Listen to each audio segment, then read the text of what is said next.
Bonjour à tous and welcome to Learn French with Vincent. This is Unité 20, leçon G, and we'll see together in this lesson les adverbs, okay? So I hope you're ready because it will be an interesting and challenging lesson, okay? So let's start now.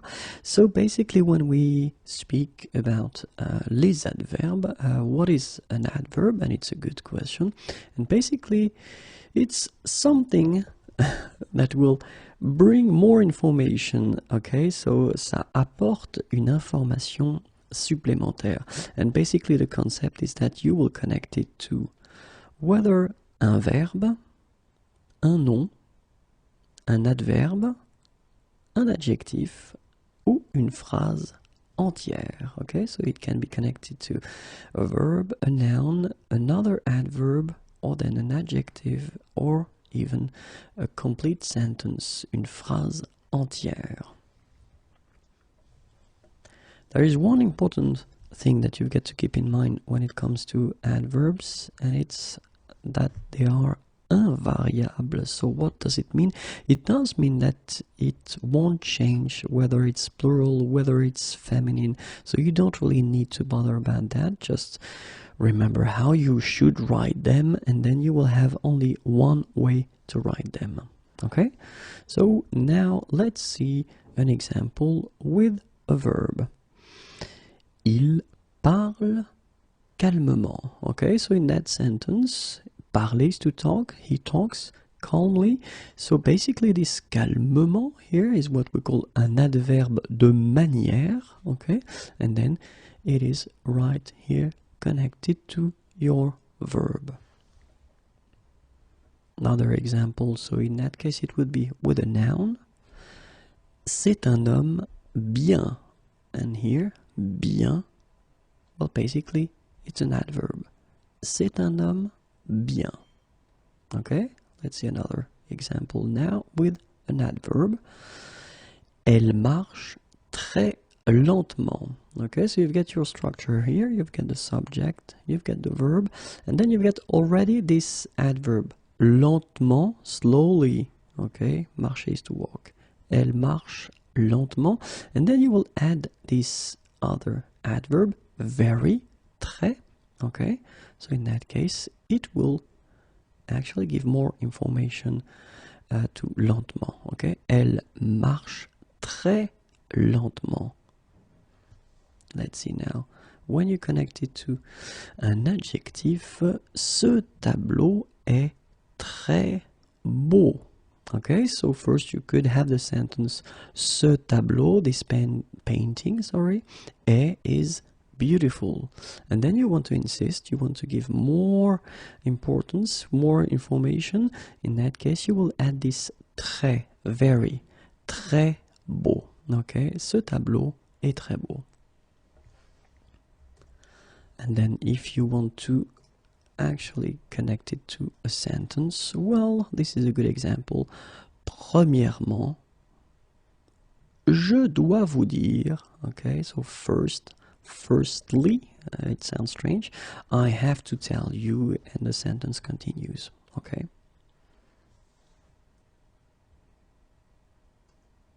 So the question that we can ask ourselves is, where shall we put l'adverbe? So, la place de l'adverbe.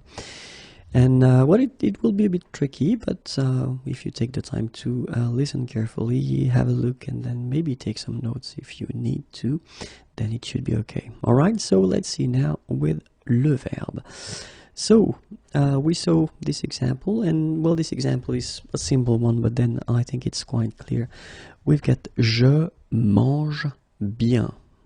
D'accord? Je mange bien. And so it's what we call un temps simple. Okay, you've got the present form here, and it means that it's not a compound tense like passé composé or other tenses. It's just you've got only one form here. And it means that if you want to use an adverb, you will have to put it, like you see here, after the verb.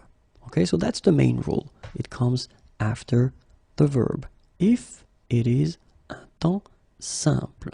No compound tenses. Okay? And then, of course, I've been talking about the compound tenses, so they are coming. So now you get the same sentence, okay, but it's at the passé composé form, okay? And you can see that, well, normally when you get the passé composé form, it's a compound tense, so you get first avoir, then you get the participe passé. And if you look carefully, then you can see that your adverb is coming here right in the middle of avoir and your participe passé, manger. And it's quite important because it's something that you get to remember.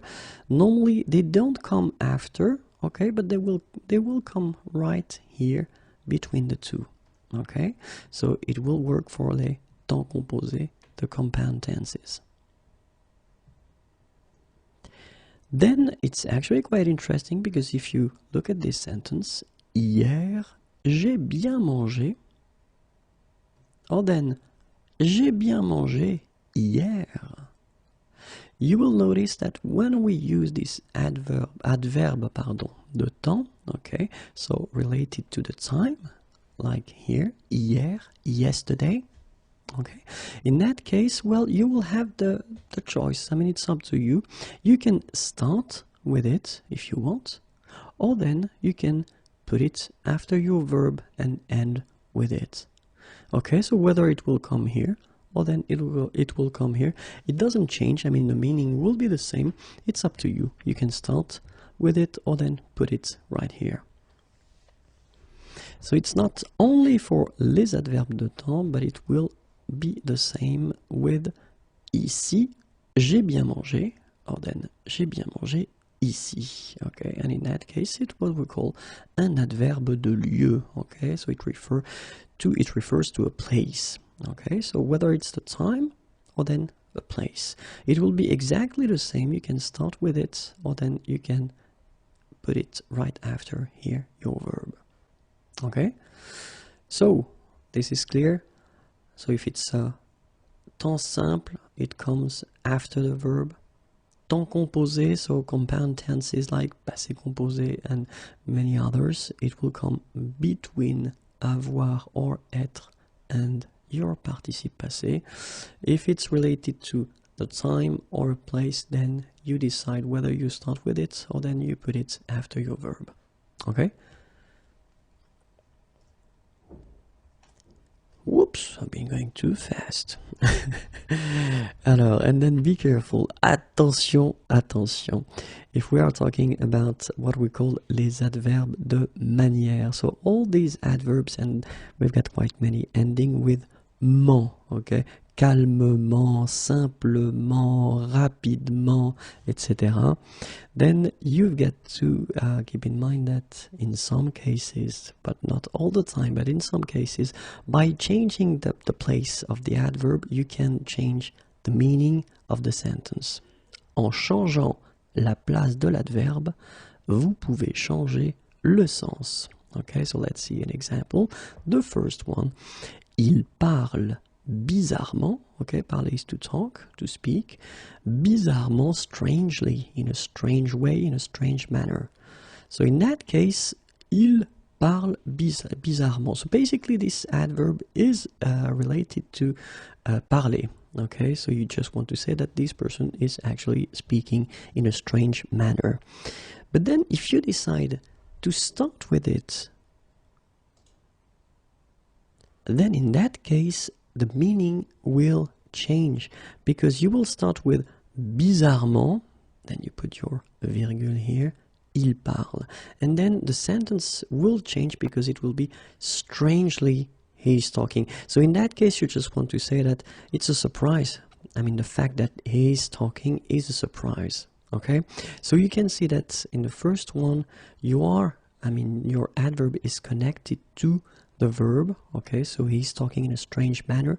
But then in the second one, by changing the order, you start with your adverb.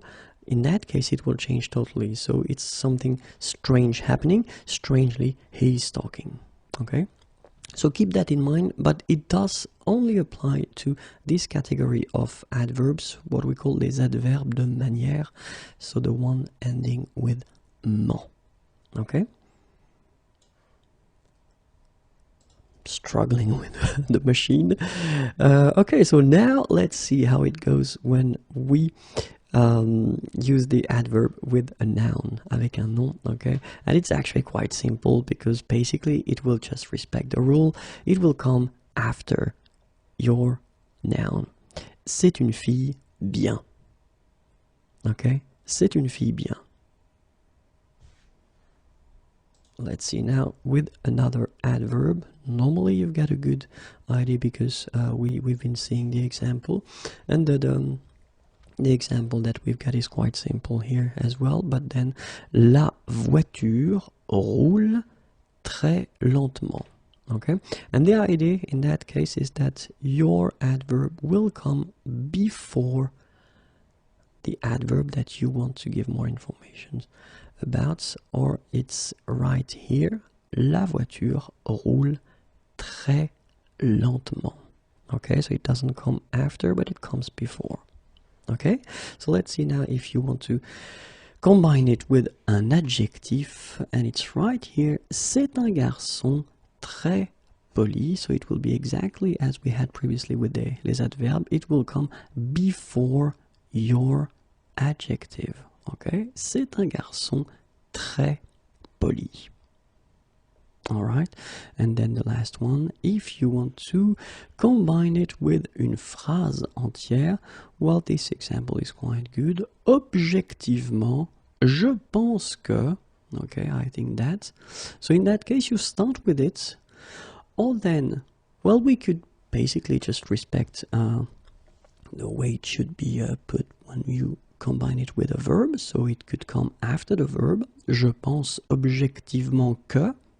All right, or then in a less official way, less formal way, you could basically have your sentence, then une virgule right here, and insist by using your adverb at the end. Okay, so whether you start with it, or then if you need, or if it's possible to basically connect it to the verb it is connected to in the sentence, then it should come after the verb. Or then, if you want to insist, you just do your sentence, then virgule, and after that, last but not least, your adverb, just to insist on it. Okay, the last one, as I said, is less formal. Okay.